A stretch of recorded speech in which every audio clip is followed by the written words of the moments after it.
How I actually edit a full wedding start to finish in this video, it starts maybe a little bit before the actual editing. So when I get home, I put everything onto a solid state drive and I load this in. I might even load this in at the wedding. I bring it all into a solid state drive because solid state drives are just going to react a lot faster to Lightroom when you're importing.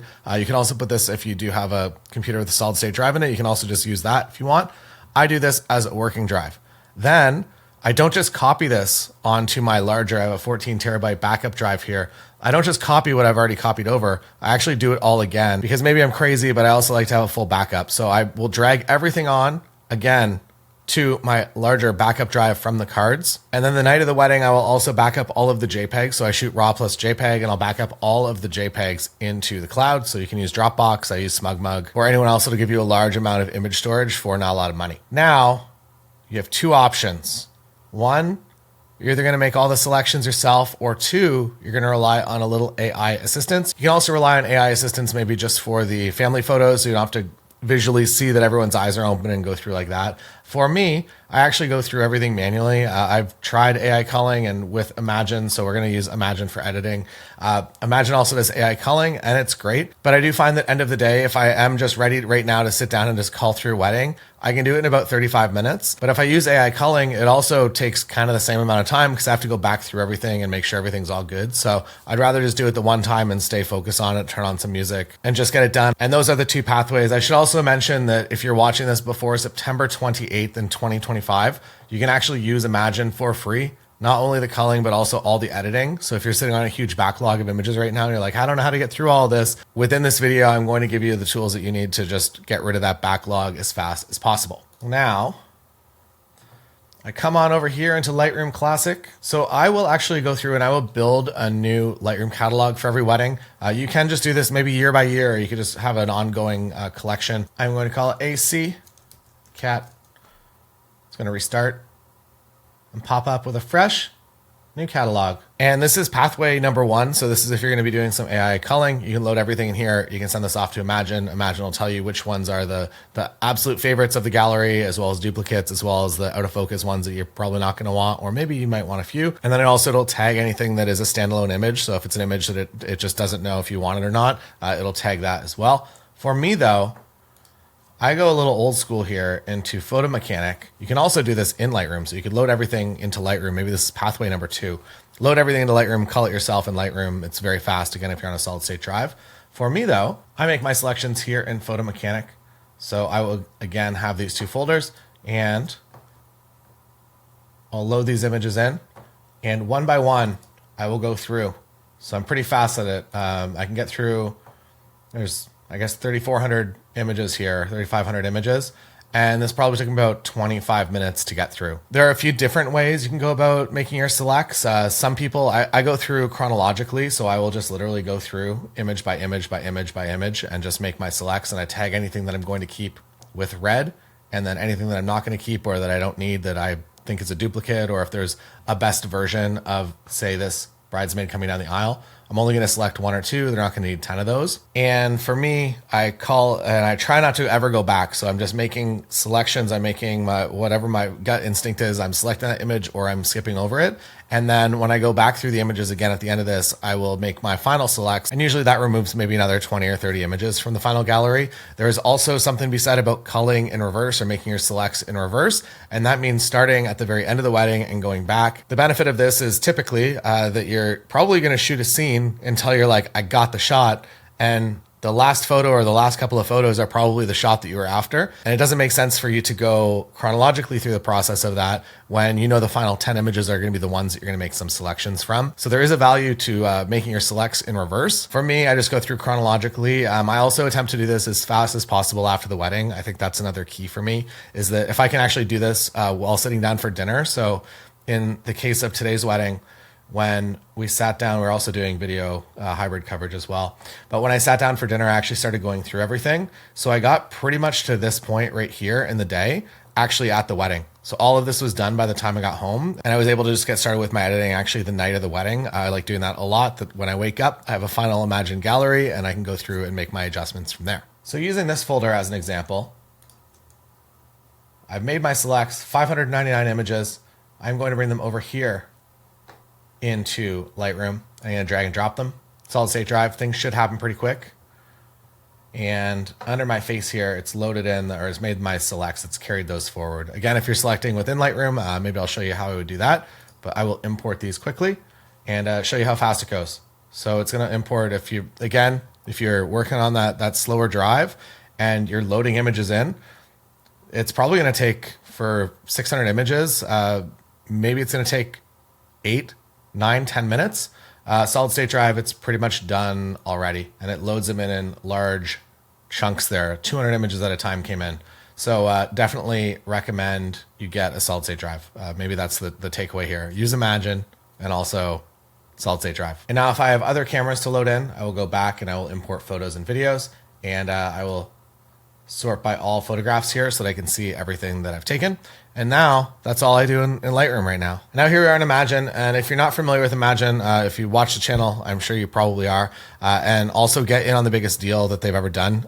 Use the link down below, use that code, because until September 28th, if you sign up before then, you get a free month of full editing. So if you're sitting on 10,000 images, you got to get them all done right now. You can actually do that for free, which is crazy. Usually it's more expensive than that. And also it's free to use all of the bonus features that I'm going to tell you about in just a second here. So edit, Lightroom catalog. There are a few different ways to go about using Imagine. So what Imagine is, I guess to reverse a little bit, it's essentially pattern recognition editing. So if you have a Lightroom catalog that has 2,000 or 3,000 photos in it, you can set it to Imagine, and I'm not going to do a full profile setup. I'll link to another video here that does that. And it will identify what you do in certain situations. So if it's a backlit image shot in 85mm lens, this is the final look that you edited to.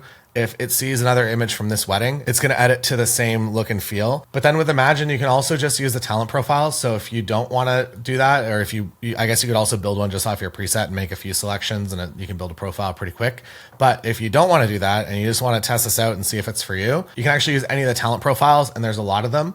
So we can use, what are we feeling today? We can do Tierra. This is Fair, his preset, and it is wonderful. So I'm going to select wedding, and under here, so these are the things I love. I love straighten probably the most. So for family photos, I'm always like on a little tilt, and straighten makes all of my gallery look and feel just a lot more professional without any extra work from me. I'm going to say maybe there's probably actually 0 images that I'm going to actually straighten after Imagine goes through and does all of that. So that is amazing. I leave that checkbox on. Again, it costs you money, but if you sign up right now and you get that free month, for the next month, it doesn't cost you money. It's really crazy. Smooth skin. I was skeptical at first. I have an additional plugin that I would use for all of my skin smoothing. I use that until maybe even a month ago. You can customize any of these, or you can customize even all the talent profiles. What I've done here is I've actually brought this down to 68%. So rather than it being 100% skin smoothing, it dials it back a little bit. Same with subject mask. This is way down around 26%. For whitened teeth, I've also adjusted it, so 40. And background mask as well. And that is down 16%. So it's a lot more subtle. I'm not just using all of these features at full volume and making, like with smooth skin at 100%, people feel a little bit fake. But when you dial it back a bit, it just hides everything naturally. And you're probably working with people that have had pro hair and makeup done. So they're already 98% of the way there. And just a little skin smoothing polishes off that image or maybe hides some shine. So that's it. That's what I do. Now we edit. So now it's sending those images to Imagine in 2 minutes. It'll be there. And then usually it takes, for 600 images, it's going to maybe take about 20 minutes for those images to come back to me. And if you do use the link down below, you also get access to my M7 profile as well. And that profile is usually $250 on its own. So you just get that completely for free as well if you sign up using the link. But then you also get free editing too, which is really, really crazy. And then when those images are done, you're going to get a box here that says review. And then you're going to click download. And then I'll show you what happens. All right, hit download, open Lightroom. So now everything is loading in, and you'll see that it's not instant. It's pretty fast, but overall, it would be nice if it went just a little bit faster. So if you have the time, usually what I'll do at this step is I select all the images in the gallery with Command A, and then I come down here to previews, and I build standard size previews. And then once standard size previews exist, things should just load pretty instantly for you. And this is also the Imagine edit. And this is what everything looks like just straight out of Imagine, which is crazy. So that's with the Imagine edit. That is a straight out of camera version, and it's just done. So I don't have to do anything. That said, it will do a pretty good job throughout the entire wedding gallery. But if you want to make any adjustments, so you can make them in your profile, or if everything comes back and it's just like a little bit too warm, here's a life hack for you that really changed my life, is that if you're in library mode and you select a bunch of images, say you edited everything at night and everything's just like a little bit darker, you can actually increase the exposure here with these buttons, and it's not going to set it to a specific value. So if you're over in develop mode and you sync all of your images, and it's say you're syncing the white balance, everything is a little bit too cool, you want to make everything a little bit warmer. If you're in develop mode, you sync everything, it's going to sync everything to this very specific white balance. But if you're in library mode, you can hit this temperature up button and it will move everything incrementally up. So wherever it started, it's going to go a little bit warmer than that, which is amazing. So if you do use a talent profile, which I used for a long, long time before building my own, I would actually modify the profile a little bit like this, rather than doing it in all the sliders and the controls actually over on the Imagine app. And now what my editing process looks like, if anything actually even needs edited. I go through in this view, so thumbnail view of this size. You can also do full screen if you want. And I will make my adjustments with these buttons in library mode. So this photo here could use a few more shadows. This photo here, I think I'd warm things up, so maybe it's a little too warm. But overall, I am just going through and I'm making sure with single clicks a lot of the time that everything is as I want it. A lot of the time, once I hit a scene, say for family photos, imagine as long as you're, I guess I should preface this with, if you shoot good photos, it will give you good edits. If you're shooting in really challenging lighting and it's really not an ideal scene, Imagine still will struggle a little bit with that. But if you're doing standard family photos, it's going to hit everything pretty much 100% of the time. So I just go through and I bump everything up with these buttons here, and that's it. So I will just kind of scroll through, and if there's any sequences that I notice, like, hey, maybe this one should be a little bit brighter, or if there's like a group that I'm like, hey, I want to warm all of these images up, I can do that and update the temperature for 3 images. But yeah, like it's just nuts that it just comes back like this. Sorry, after waxing poetic about solid state drives. So the original, it's nice. It was a great scene out there, but the final edit that I've done nothing to is just incredible. In my culling, I'll also, anything that I know is going to be maybe an Instagram image or something I'm going to post, or a preview image, I'll sometimes flag it in green. Sometimes I'll forget. Green is just number 3. I don't think I have like any changes. Like even stuff like this. It's great. It's perfect. I am going to go and I'm going to remove up here though, which I do a little bit differently than people, or at least that I've seen. So stay with me for that. But overall, I don't know. I'm really happy with that. Now at this point, there are 2 pathways that you can choose, or I guess probably multiple different pathways. There's 2 that come to my mind. So one, you can just go through now and anything that you see that you want to remove. So now that you've saved so much time with editing, I'll go through, and I know that they don't really want this in the scene. So I will go over into develop and I'll either generative AI remove it. Usually I'll see how good it is without generative AI, because it will go a little bit faster. In that case, I was pretty close. That might be an AI thing. But overall, for just removing any distractions, it's pretty quick to go through with that. And then anything that's more advanced, I'm sure you've seen the powers of the AI editing. It really will make all your wildest dreams come true really fast. It's really fun. So I just go through image by image and I make those selections. If you want to do it faster, so what I actually do, and again, the Lightroom version is probably the way that you should be doing it. What I actually do is I will actually export the entire gallery, and I will go through it 2 times. So one time, I'm going to go through, and any time that I see an image that I want to do some sort of object removal on, I will select that. So I will mark this with 2, which makes it yellow, and I will go through the entire gallery. Again, this is another chance for me to look over everything and make sure that there's nothing standing out that like, oh, they absolutely do not want that photo. But if there's anything that I want to remove, like light stands from this photo here, I will select yellow label. And then I will take all the images that I've tagged yellow and I will load them all into Photoshop, which might take your computer a second to do. Here, I have this set to remove. This is one of the newer tools. So if you want anything to remove, I'm going to say 98% of the time, I'm just doing that. So whatever I want to disappear, very quick, very easy. Maybe that table goes away too. Gone. If you're encountering something that's a little bit more challenging, say there's a light stand, but there's also reflections, there's a pretty good chance that you're going to be able to just do a generative remove on it. So you can select the lasso, or maybe if you want to, I usually use this here, and say you don't want those lights in there.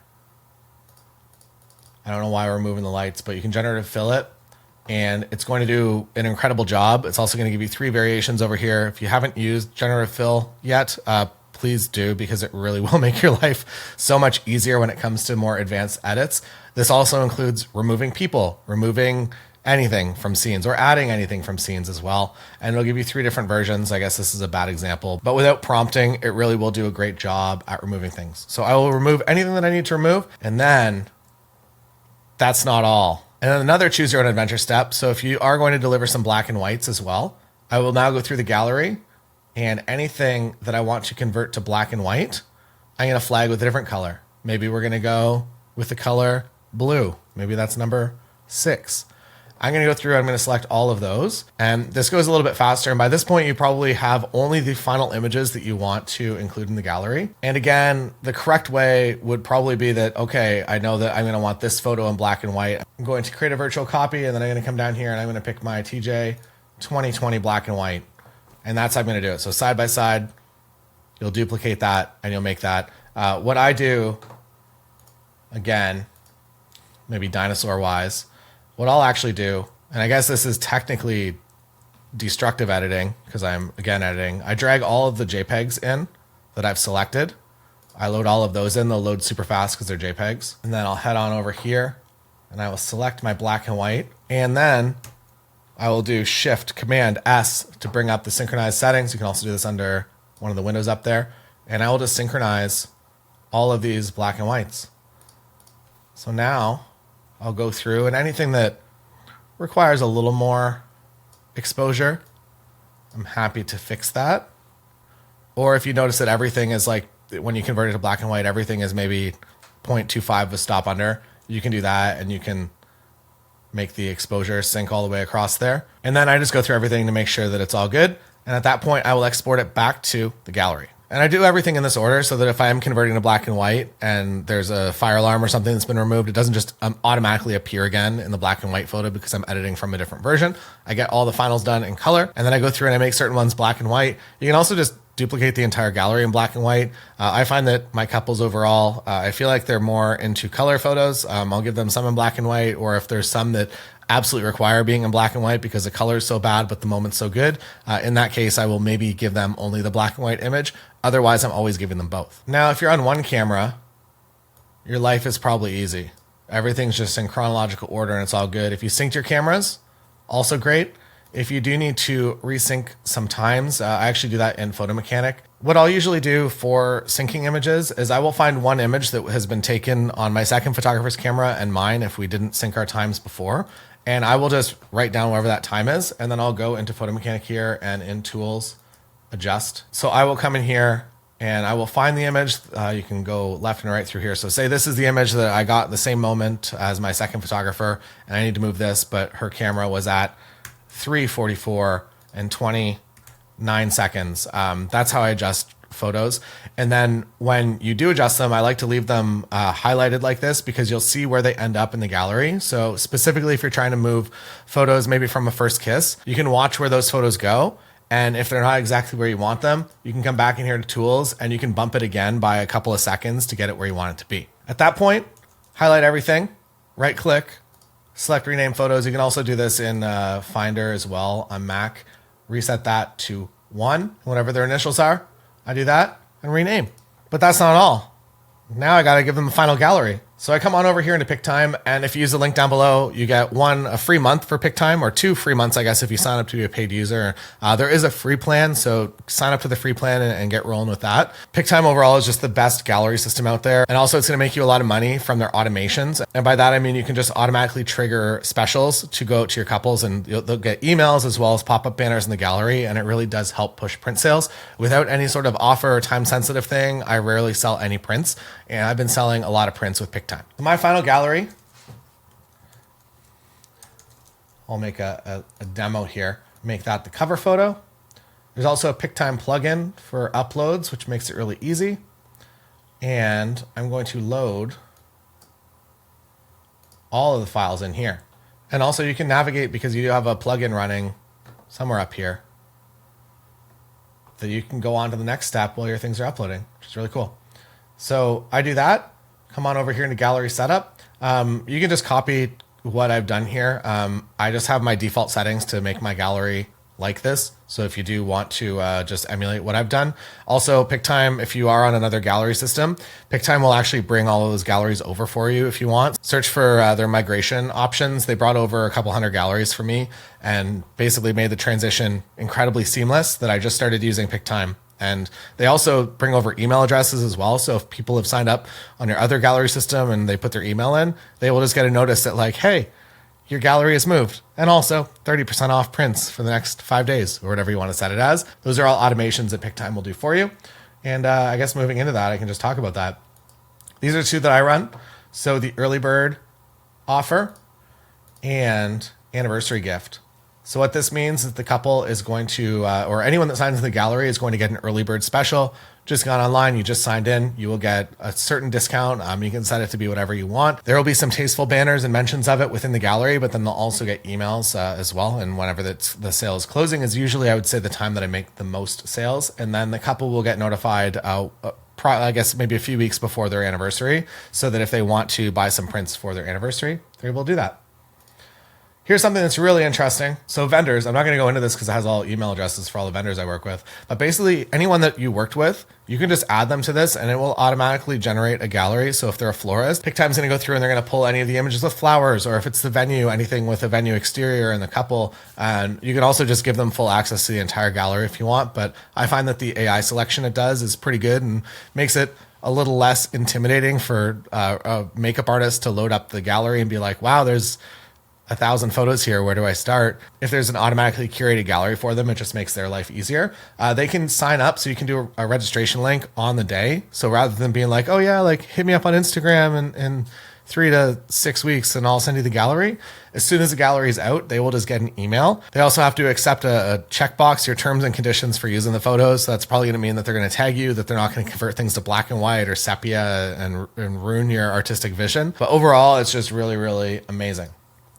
Then I send it off to my clients, and that's it. Picktime, I guess the number one thing is just how amazing it looks. You also have some AI tools that if you want to opt your galleries out of, you can. But basically, you can just click any of these faces, and it will automatically generate a gallery just with any of the images that those two faces were in, which is really cool. Or you can also do keywords. So if you want to search for floral or whatever you're looking for, you can do that. You have a very nice final gallery. Beautiful photo of Alex there. And things are just final. Easy. That's it. Start to finish. That's what I do. And if you are opting into those automations, it's going to give you some, like maybe 1 out of every 100 of these images is going to be like, by the way, 30% off. And there's going to be a pop-up banner at the top. And when they do go to buy things, they got lots of options. Don't give them too many. Don't give them all the options, but prints, frames. If a couple does want to do an album, you can also do albums through here, but I usually like to take control of the album. And albums are a topic for another time, but I will be talking about that in the future. So that's it. That's all. How you should be editing your galleries to completion and how I do it, which is slightly not as efficient as maybe it could be. But I give you both options, whatever you're feeling, pull the bits and pieces, make them part of your workflow. And again, if you're watching this before September 28th, get in on that free month of Imagine. I've never seen anything like it. So you can just edit your entire backlog and get yourself back caught up with the system because it really will change your life. Thanks for watching. Any questions, put them down below. I'll see you again next time.